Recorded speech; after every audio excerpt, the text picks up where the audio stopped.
రాబోయే రోజుల్లో భారత రాష్ట్ర సమితి, వైఎస్ఆర్ కాంగ్రెస్ పార్టీ ఈ 2 పార్టీలు పొత్తు పెట్టుకోబోతున్నాయని, అందులో భాగంగానే ఈరోజు కేటీఆర్ ర్యాలీలో జగన్మోహన్ రెడ్డి ఫ్లెక్సీలు, వైఎస్ఆర్ కాంగ్రెస్ పార్టీ జెండాలు ప్రత్యక్షమయ్యాయన్నట్లుగా కొన్ని వార్తలు వస్తూ ఉన్నాయి. కొంత ప్రచారం జరుగుతోంది. దీని మీద మనం పూర్తి స్థాయిలో చర్చించేటువంటి ప్రయత్నం చేద్దాం. ప్రస్తుతం మనతో పాటు ఉన్నారు ప్రముఖ రాజకీయ విశ్లేషకులు, ప్రముఖ సీనియర్ జర్నలిస్ట్ డిబిఎస్ గారు. వారితో మాట్లాడదాం. సార్ నమస్తే సార్. నమస్తే సార్, రాబోయేటువంటి రోజుల్లో బీఆర్ఎస్ అలాగే వైఎస్ఆర్ కాంగ్రెస్ పార్టీ ఈ 2 పార్టీలు పొత్తు పెట్టుకోబోతున్నాయని, అందులో భాగంగానే కేటీఆర్ ర్యాలీలో భాగంగా జగన్మోహన్ రెడ్డి ఫ్లెక్సీలు అలాగే వైఎస్ఆర్ కాంగ్రెస్ పార్టీ కండువాలు కూడా దర్శనమిచ్చాయన్నట్లుగా కొంత ప్రచారం జరుగుతుంది. కొన్ని వార్తలు కూడా వస్తున్నాయి. దీని మీద మీ విశ్లేషణ ఏంటి సార్? అంటే కొత్తగా పొత్తు పెట్టుకునేదేమో, ఓకే. ఆల్రెడీ వాళ్ళు పొత్తులో ఉన్నట్టే కదా.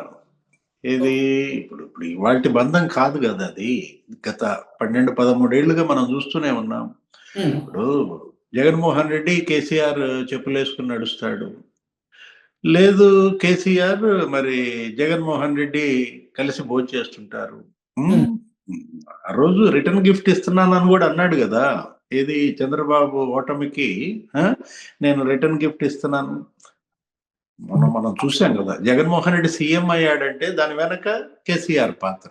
ఏది అటు అటు నైతికంగా లేకపోతే ఆర్థికంగా కూడా ఆయన చేయూత అందించాడు అప్పట్లో.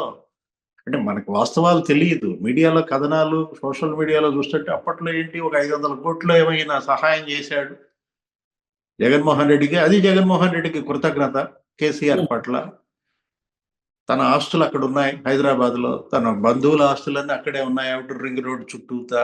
మొత్తం వీళ్ళందరూ కూడా హైదరాబాద్ లో ఉన్న ఆస్తుల యొక్క రక్షణ కోసం, భద్రత కోసం కేసీఆర్ కి సాగిల పడ్డాడు. ఆంధ్రప్రదేశ్ ముఖ్యమంత్రిగా జగన్మోహన్ రెడ్డి అమరావతిని ఎందుకు అభివృద్ధి చేయలేదు? అమరావతి విధ్వంసం వెనుక కుట్ర అది జగన్మోహన్ రెడ్డి కేసీఆర్ డీల్ కదా. ఏది అప్పట్లో హైదరాబాద్ నుంచి మొత్తం అందరూ అమరావతికి వెళ్ళిపోవాలని పోటీ పడ్డారు.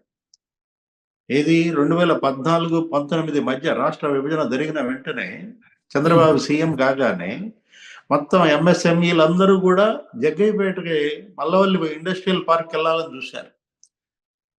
ఇక్కడ మల్లవల్లి ఇండస్ట్రియల్ పార్క్ అసలు అదొక పెద్ద ఇదిగా ఆకర్షించింది అయస్కాంతంగా వీళ్ళందరికీ. ఎందుకంటే అది జగ్గయ్యపేట, అది 2 రాష్ట్రాలకి సరిహద్దులో ఉంటుంది. హైదరాబాద్ నుంచి మొత్తం అంతా షిఫ్ట్ అయిపోతున్నారు. ఇక్కడ రియల్ ఎస్టేట్ ఒక్కసారిగా ఢమాల్ అంది. అక్కడ అమరావతి రియల్ ఎస్టేట్ విపరీతంగా పెరిగిపోతుంది. ఎలా దీన్ని అడ్డుకోవాలి? నేను అంటోంది అదే. ఆ డీల్ అంటామా, ఆ కుట్ర అంటామా. అమరావతి జగన్మోహన్ రెడ్డి సీఎం కాగానే 3 ముక్కలు అవ్వడం. విశాఖపట్నంలో నేను కాపురం పెడతాను, అదొక రాజధాని. కర్నూలు ఒక రాజధాని. ఇట్లా రకరకాల ఇది మనం చూసాం. ఇవాళ అమరావతి ఎలా నాశనం అయిందో, ఆంధ్రప్రదేశ్ ఎంత జగన్ 5 ఏళ్లలో 30 ఏళ్ళు వెనక్కి వెళ్ళిందో, వీటన్నిటి వెనుక కేసీఆర్. మళ్ళా వాళ్లే ఎగతాళి చేశారు. గమ్మత్తు ఏంటంటే జగన్మోహన్ రెడ్డి పరిపాలనని మేము ఇక్కడ టీచర్లకి ఫిట్మెంట్ ఇచ్చాం, అక్కడ టీచర్లను లోన్ వేశారన్నాడు. ఎవడు? హరీష్ రావు. నేను తిరుపతి వెళ్ళాను, తిరుపతి వెళ్తే అక్కడ మొత్తం అనంతపురం రైతులందరూ వచ్చారు. స్వామివారి దర్శనం ఏమో గాని ఈ రైతులంతా నా దగ్గర వాపోయారు. మేము ఇక్కడ 24 గంటలు కరెంట్ ఇస్తున్నాం, అక్కడ 3 గంటలు కూడా కరెంట్ ఇవ్వటం లేదు ఆంధ్రప్రదేశ్ లో. అవహేళన చేశారు జగన్మోహన్ రెడ్డి పరిపాలనని. చంద్రబాబు లేకపోతే పవన్ కళ్యాణ్, లోకేష్ వాళ్ళు ఎంతగా ఎండగట్టారో మనకు తెలియదు కానీ బీఆర్ఎస్, కేసీఆర్, కేటీఆర్ మాత్రం జగన్ పరిపాలనని ఆడుకున్నారు. ఏమని? అసలు ఆయన ముఖ్యమంత్రిగా కేసీఆర్ అన్నాడు కదా, డబల్ రోడ్డు ఉంటే తెలంగాణ, సింగిల్ రోడ్డు ఉంటే ఆంధ్ర అన్నాడు. ఇక్కడ అన్ని కరెంటు కోతలు, మా దగ్గర అసలు కరెంటు పోదు. ఎన్ని మాటలు మాట్లాడారు ఆ రోజు. గుంతల రోడ్డు ఉంటే ఆంధ్రప్రదేశ్, గుంతలు లేకుండా సాఫీగా జరుగుతూ ఉంటే తెలంగాణ రోడ్లు అయ్యని వాటి మీద ఓటర్లను బెదిరించాడు కేటీఆర్. ఏమని? బీఆర్ఎస్ కనుక ఓట్లు వేయలేదనుకో మిమ్మల్ని అందరినీ ఆంధ్రప్రదేశ్ లో రోడ్ల మీద తిప్పుతా అన్నాడు. ఏపీ రోడ్ల మీద మీ ఓటర్లందరినీ తిప్పుతానని ఆయన అన్నాడంటే అంత అవహేళనకు గురి చేశాడంటే. కాకపోతే ఈ బంధం ఏంటంటావు?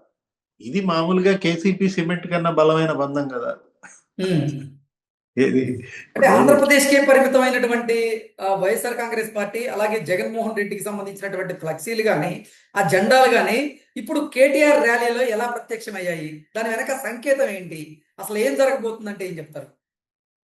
ఇక ఇవన్నీ ఒక తానులో గుడ్డలే. ఏది ఆ ఉమ్, రెండు కూడా సయామి ట్విన్స్ అంటాం. ఏంటి ఓకే. మామూలుగా రెండు తలలు కలిసి పుట్టినటువంటి బిడ్డల్ని సయామి ట్విన్స్ అని అప్పట్లో ఆయన ఎవరో ఉండేవాడు, ఎర్రలగడ్డ నాయుడమ్మ గారు ఎవరో ఉమ్, డాక్టర్, ఆయన స్పెషలిస్ట్ దాంట్లో విడదీయటారు. మరి ఈ రెండింటిని ఎవరు విడదీస్తారు? డాక్టర్ రేవంత్ రెడ్డా లేకపోతే డాక్టర్ చంద్రబాబా? ఈ ఓకే. సయామి ట్విన్స్ ని జాగ్రత్త, అటు గనక విడదీసేటప్పుడు సరిగ్గా గనక విడదీయకపోతే రెండు డమాలు చచ్చిపోతాయి. ఓకే. ఇప్పుడు బతుకు కోసమా ఇప్పుడు ఈ ఫ్లెక్సీలు? ఉమ్, ఇప్పుడు మొన్న మనం చూసాం, జగన్ పుట్టినరోజు నాడు తాడేపల్లి మరి ఆయన ప్యాలెస్ ముందు ఫ్లెక్సీలు.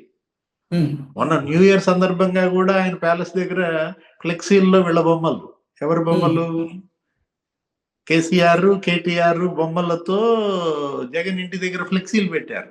ఉమ్. ఏంటి అభినందనలు చెబుతూ ఆయనకు అంటే పుట్టినరోజు వైఎస్ఆర్ కాంగ్రెస్ పార్టీ ఏదైనా కార్యక్రమం చేస్తూ ఉంటే దాంట్లో బీఆర్ఎస్ నేతల ఫోటోలు, అందులో ముఖ్యంగా కేటీఆర్ కేసీఆర్ ఫోటోలు, అలాగే ఇటు బీఆర్ఎస్ గనక ఏదైనా కార్యక్రమం చేస్తూ ఉంటే అందులో జగన్మోహన్ రెడ్డి ఫోటోలు, ఫ్లెక్సీలు, లేదా ఆ పార్టీ జెండాలు, కండువాలు, ఏంటి ఎలా చూడాలి వీటిని? అంటే ఇప్పుడు అసలు ఈ రెండు పార్టీలు ఏం కోరుకుంటున్నాయి? ఎదగాలనుకుంటున్నాయా? వాటికి భవిష్యత్తు ఉండాలని కోరుకుంటున్నాయా? భవిష్యత్తు లేకుండా చేసుకుంటున్నాయా? నాకు అర్థం ఓకే. కావట్లేదు. మీరు రెండు రాష్ట్రాలు, ఎవరి రాజకీయం వాళ్ళు చేసుకోవాలి. ఆ? ఉమ్, ఇప్పటికే మీ ఇద్దరి బంధం వల్ల నాశనమయ్యారు. ఉమ్, ఇప్పుడు ఇవాళ ఆంధ్రప్రదేశ్ లో కేసీఆర్ అభిమానులు ఉన్నారా? వాళ్ళు ఏమన్నా జగన్ ఓటేస్తారా? ఓకే. ఇప్పుడు ఆంధ్రప్రదేశ్ లో బీఆర్ఎస్ ని కేసీఆర్ ని మామూలుగా ఒకటి వాళ్ళు అసలు పట్టించుకోరు. ఏది ఉమ్, అది అసలు అక్కడ పార్టీయే కాదు. ఏమైంది? పెట్టాడుగా అప్పుడు ఆయన జాతీయ పార్టీ అని పెట్టి కేసీఆర్ నిన్న కూడా ఉమ్, కవిత తిట్టింది. ఉమ్, ఏది ఆమె కన్నీళ్లు పెట్టుకుంటూ శాసన మండలి ప్రసంగంలో ఏమంది? ఆ? జాతీయ పార్టీ ఏంటి ఉట్టినక్క. ఇప్పుడు మనం అనుకున్నట్టుగా ఇక్కడ ఇల్లు ఊడవనాడు ఈది ఉడిచాడు అన్నట్టుగా ఉమ్, జాతీయ పార్టీ పెట్టి ఆంధ్రప్రదేశ్ లో కూడా పార్టీ అన్నాడు. ఎవరు? బీఆర్ఎస్. ఆయన ఎవరు ఉమ్. ఒకటి పెట్టాడు అధ్యక్షుడిగా, తోట చంద్రశేఖర. అవును. చంద్రశేఖర్. ఆ, ఇప్పుడు ఎన్ని ఓట్లు ఉన్నాయని ఎందుకని కంటెస్ట్ చేయలేదు? ఇప్పుడు బీఆర్ఎస్ అక్కడ ఎందుకని పోటీ చేయలేదు? ఉమ్, బీఆర్ఎస్ ఓట్లు ఎన్ని ఉన్నాయి ఆంధ్రప్రదేశ్ లో, వాటి కోసం జగన్మోహన్ రెడ్డి వాళ్ళతో మిలాఖత్ అవుతున్నాడా? ఉమ్, ఓట్ల కోసం కాదు, నోట్ల కోసమా మరి? ఓకే. ఆయన దగ్గర నోట్లు తక్కువే ఉన్నాయి, ఉమ్, జగన్మోహన్ రెడ్డికి నోట్లకి కొదవా? ఆ? అప్పుడు అంతా ఇప్పుడు డిజిటల్ పేమెంట్ కాదు కదా. ఉమ్, జగన్మోహన్ రెడ్డి ఏం చేశాడు? అంతా మామూలుగా నగదు, క్యాష్ అండ్ క్యారీయే కదా. బోల్డ్ క్యాష్ ఉంది ఆయన దగ్గర. ఉమ్, చెవిరెడ్డి వెంకటేష్ నాయుడు, నువ్వు కూడా చూసావు అయ్యా వీడియోలు, కట్టలు కట్టలు బయటపడ్డాయి. ఉమ్, అన్ని కట్ల పాములు ఉంటే ఇంకా కేసీఆర్ కట్ల పాములు కావాలంట ఈయనకి. ఓకే. ఒకటి పోనీ బీఆర్ఎస్ విషయానికి వద్దాం. వాళ్ళు ఏం ఉమ్, బాగుంకుందాం అనుకుంటున్నారు? జగన్మోహన్ రెడ్డి వాళ్ళకి ఓట్లు పడతాయా తెలంగాణలో? అంటే ఆగిన గుండెలు ఓటేస్తాయనా? అప్పుడు ఒక ఓకే. 600 గుండెలు ఆగినాయి అన్నారు. ఉమ్, రాజశేఖర రెడ్డి చచ్చిపోతే తెలంగాణలో గుండెలు ఆగినాయి అన్నారు. ఇప్పుడు ఒకటి నిజంగా మరి ఆగిన గుండెలు ఉంటే అక్కడ ఆయన ఎందుకని పార్టీ ఎత్తేసుకున్నాడు? ఉమ్, జగన్మోహన్ రెడ్డి పార్టీ గతంలో పోటీ చేసింది, కొండా సురేఖ వీళ్ళందరూ ఆయన పార్టీలోనే ఉన్నారు. ఇప్పుడు ఆయన ఒక ఎంపీ సీటుకి వెళ్ళి కొట్టాడు. ఉం? ఉమ్, మరి రెండో ఏమో ఎమ్మెల్యే సీట్లు కూడా కొట్టాడు అప్పట్లో జగన్మోహన్ రెడ్డి, కానీ పార్టీ మూసేశాడు. వాళ్ళంతా కూడా బీఆర్ఎస్ లో చేరారు. అప్పుడే ఉమ్, అర్థమైపోవాలా నీకు? ఏది వైసీపీ ఎంపీ, వైసీపీ ఇద్దరు ఎమ్మెల్యేలు ఏ పార్టీలో చేరారు? పొంగులేటి శ్రీనివాసరెడ్డి వీళ్ళందరూ ఏ పార్టీలో చేరారు? బీఆర్ఎస్ లో. టీఆర్ఎస్ లో చేరారు. ఎవరు చేరమంటే చేరారు? ఉమ్, జగన్ చేరమంటే చేరారు. ఓకే. కాకపోతే ఇప్పుడు పొంగులేటి బయటకు వచ్చి కాంగ్రెస్ లోకి రావచ్చు, అక్కడ అవమానాలు ఎదుర్కోవచ్చు. ఈ బంధం బలమైన బంధం అంటోంది అదే. కేసీపీ సిమెంట్ కన్నా బలమైన బంధం అంటోంది అదే.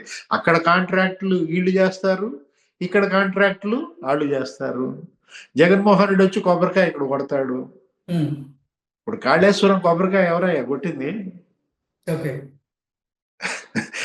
కాళేశ్వరం కొబ్బరికాయ కొట్టడమేమో కానీ ఆ మేడిగడ్డ కుంగింది. ఏంటి ఆ 3 పిల్లర్లు బెసిగిపోయినట్టున్నాయి ఆ కొబ్బరికాయ దెబ్బకి. ఏదైనా ఒకటి ఇప్పుడు రాచపీనుగా ఒక్కటే లేవదంట, జంట పీను కోసం ఎత్తుక్కుంటుందంట. అట్లాగే ఈ 2 పార్టీలు, ఒక పార్టీ డిమినిష్ కాదా?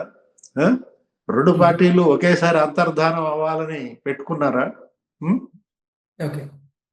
Okay sir. Thank you so much.